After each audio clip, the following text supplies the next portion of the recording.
Back in here in the big room, Dibber in the big chair today. Mark Willard is out. Mark Willard back tomorrow, revved up for a couple of days as we get geared up for the NFC Championship game. The 49ers on the road, taking on the Philadelphia Eagles, but it is a Warriors Wednesday, brought to you by SFO. Go to flysfo.com/winter for your chance to win $1,000 towards a nonstop flight from SFO today. And our guys with, I assume, a nonstop flight coming up. I think it's Friday night. Butcher Boy and Bonte Hill. Bonte and the Butcher, the morning roast. The Roasters are going east to take on the Philadelphia Eagles. Oh, yeah. Yes, 95-7 the game. Represent. I love Philly. I was in Philly for 36 hours once. Love the city. I'm a roaster. Yeah, I was in Philadelphia for about 20 minutes one time, drove through, and I looked nice from the freeway. Yeah, no, totally. Looked lovely. Sure. A couple of big buildings and some people. Wonder if Eric Hasseltine's ever been to Philly. I bet he has. Now, it was a great time to ask him. What a transition right there. Kyle Madsen with the transition of the day. Eric Hasseltine joining us, and all of our guests come on courtesy of the Bud Light guest line. Bud Light, easy to drink, easy to enjoy. Eric Hasseltine, Philadelphia as a city, your thoughts? Top 10 on the NBA tour, no question. They've got a great place called Reading Terminal, which is like this enormous food court in one of the best sandwiches I've ever had. It's a place called Tommy DeNick's. And in fact, Adam Richmond, the guy that had to retire from all the eating competitions, did a Best Sandwich in America competition. And he said Tommy DeNick's was the best, so I had to try it, and he wasn't far off. It was really good. But the rumors are not untrue. The people in Philadelphia, it's not the city of brotherly love. It's the city of brotherly fighting at the dinner table. They're not exactly warm and friendly if you're not a Philadelphia Eagle, Philly, or Sixer fan or Fire fan. When you go to a city, do you have a routine? Or do you try different restaurants or different experiences when you're in that city? Oh, gosh, why would I try something I don't know about when I know what I like?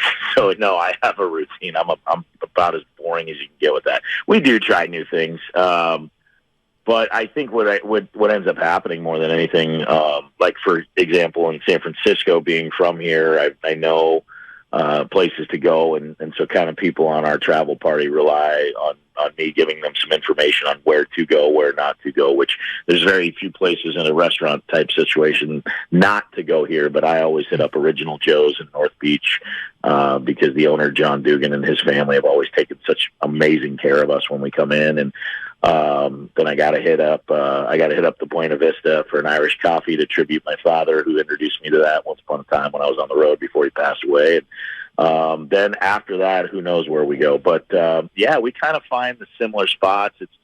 It's usually somewhere near a hotel. We don't really get rental cars, so it's as best walking distance as you can get. Uber's obviously been a godsend for people like us that travel to cities without transportation. So yeah, man, it's one of the perks of the job. There are times where it's not great, like when your kid's playing sports and you miss games, but being able to, especially like this city, be able to come back to where the area where I grew up and see friends of mine from high school and college at games, it makes the job that much better, and it already doesn't stink because we get to watch basketball and make a nice salary doing it, and it's ridiculous. I'm pretty sure we're all going to jail one day for stealing.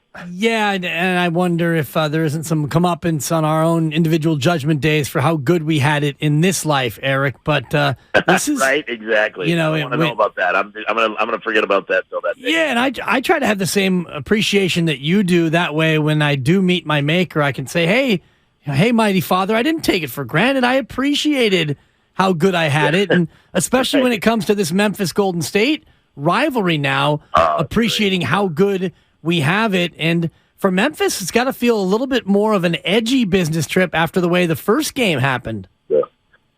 It's I think so. Unfortunately, they're going to be without a guy who I really think is the unsung hero of this team, and Steven Adams, who got injured in the game in Phoenix. This road trip has not gone the way the Grizzlies would like.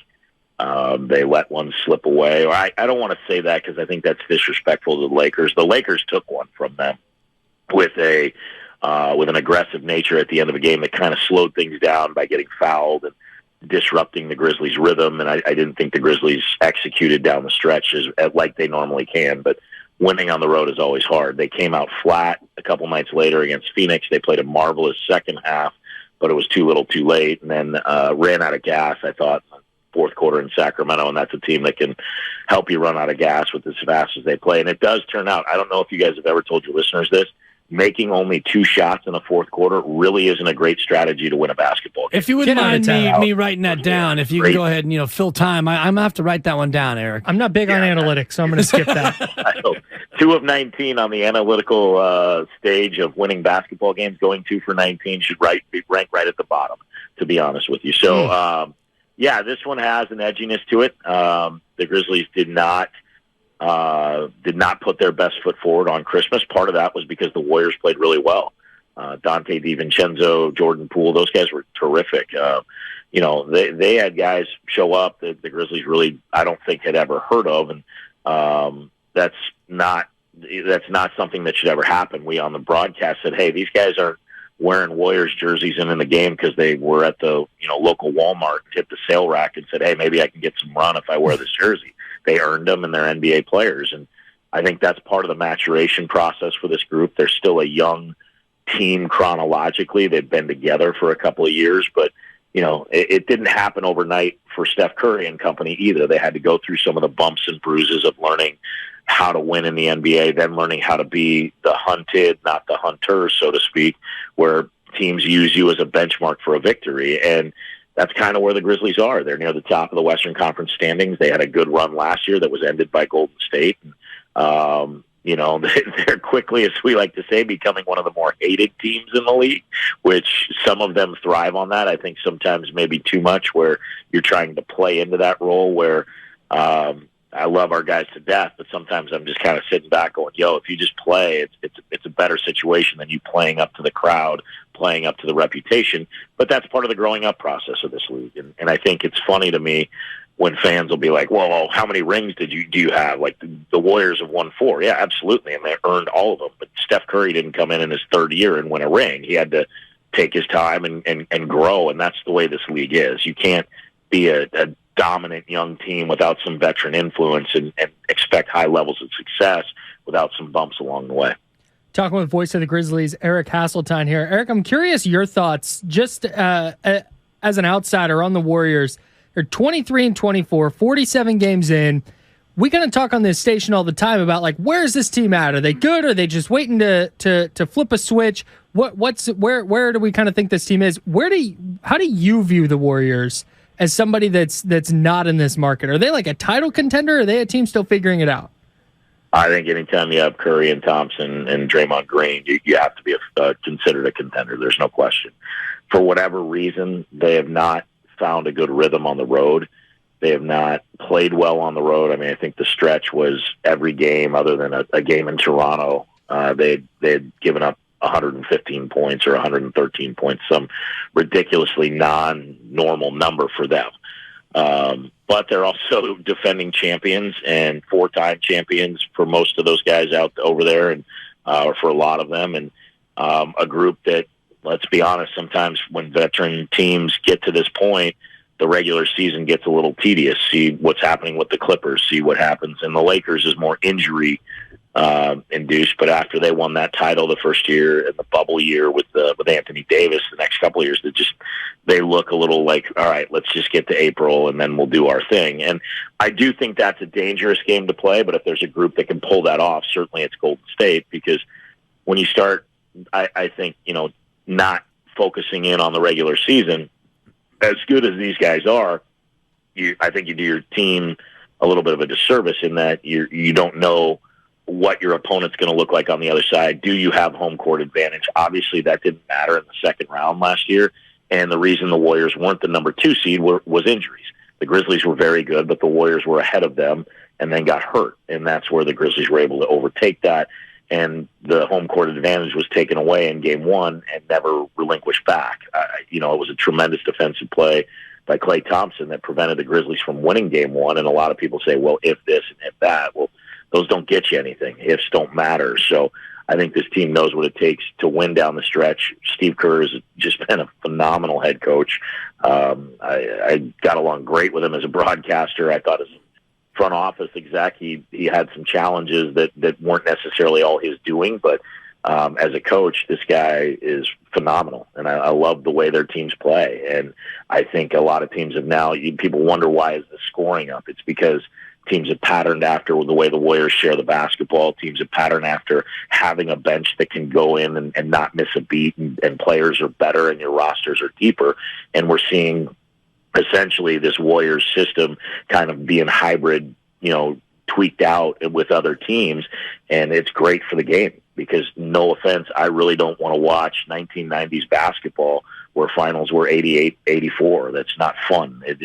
For a guy to hold the ball and just sit there and watch, people beat up on each other. I want to watch the ball move. I want to watch these guys play at a level that, a rec ball player could only dream of, and think about how good these guys are. So I believe anybody gets these guys in the first round, it's going to be a dogfight no matter what seed they are.